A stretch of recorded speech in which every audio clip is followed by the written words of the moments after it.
entitled Transformation, Matthew's Mtumbuka.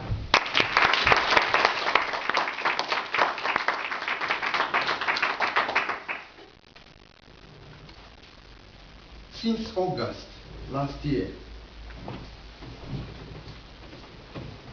when my first child, Mtumbuka, was born, my life has been completely transformed. And I'd like to share with you 3 of the broad areas in which my life has changed: stability, responsibility, and maturity. And perhaps we can draw out some of the key lessons that we can learn from this experience. In life, it is very difficult to succeed without taking some risks. I'm talking about well-measured risks. Because as you know, in life we have risks and risks. And in my view, the difference between the two is what I call stability. For example, when I was a little boy, I used to do all sorts of things which a 30-year-old adult would not normally do. For example, skiving at school. We've all been there, haven't we? But as I grew older, I started to raise the bar over which I chose risks that I took. And so, since he was born, I decided to take a step change in raising that bar. So for the first time in life, I have family health care plan, life insurance cover, travel insurance cover, and even car breakdown cover. I've even taken some measures to ensure that I live long, so that I see him in his old age. So I'm a far safer driver on the road. No junk food, less alcohol, and yes, more time in the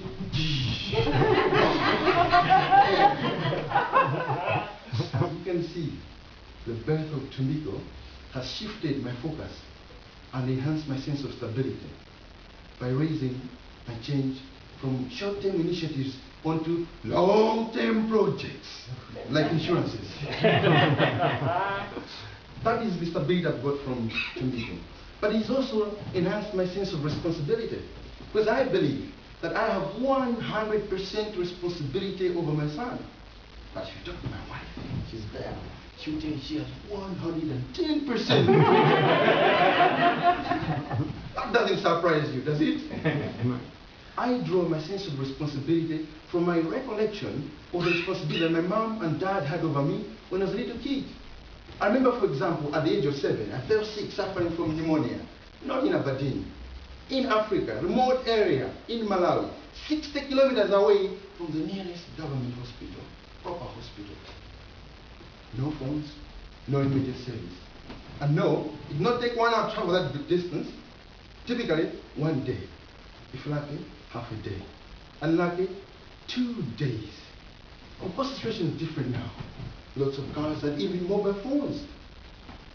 So my mom and I set off the next day to the nearest basic clinic, 4 kilometers away. And I was treated by the exhausted clinical officer, having treated hundreds of other patients. And on the way back, I was so sick, so worried, that I could walk no more. So I sat down with my mother, waiting either for any form of transport from the blues or, God forbid, death. But luckily, there came an ox cart managed by a couple of moms teachers at the local school, and they kindly offered me a trip home. However, at night, my situation started to deteriorate, gradually and slowly, towards death. But my mother dashed deep into the village and came back with an expert at traditional African medicine. And he applied some herbal powder on my chest and declared to me, "Young man, you will be well within 1 hour." I just But the key thing I want to share with you here is that up to this very moment, I value the responsibility that my parents had over me, without which I wouldn't be alive today. We're talking of a time, moment, and place where you had to pray either to be lucky, or rich, or indeed both, in order to reach old age. My dad had the same sense of responsibility over me. I remember at one stage in life, at age of 10, my performance in class went, and Dad, taking advantage of his position as head teacher, took charge of all the subjects in our class with one project in mind: to ensure the performance of his child goes back to the top position. And he made it. Successful project. That is to specification, on time, and within budget. Lesson, never ever underestimate the power of fear as a motivator. In my relationship with my son Mtumbuka, I have the same passion and same intentions as my parents had over me. But for me, I even take it further. It influences the way I deal with my brothers and sisters, uncles and aunties, and even neighbors and friends and colleagues at work.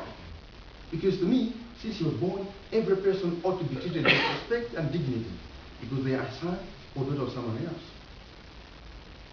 This is the maturity, this is the responsibility that I've learned from Mtumbuka. But I believe that responsibility and maturity is not enough. So I'll share with you a little story to show how he has changed my maturity. 2 weeks ago, I went to Aberdeen University presenting, and I couldn't park my car, but there was 7 parking slots with those dreaded cones sending a clear message, though invisible to me. Don't you dare park here. And guess what came to my mind? Jump out the car, kick the cone off, and park my car. But I said, what would my son say? In a still voice, he'd say, Dad, what kind of example do you want to set for me? Maturity. So clearly you can see the birth of my son Mtumbuka has transformed me in terms of stability, responsibility, and maturity. In life, every person meets several defining moments, some negative, others positive. I believe that you can turn those into opportunities for personal transformation. And remember what Sir Winston Churchill said? To improve is to change. To be perfect is to change often. So by employing this technique, each time something big happens in life, negative or positive, one can become better and better until they will become the best.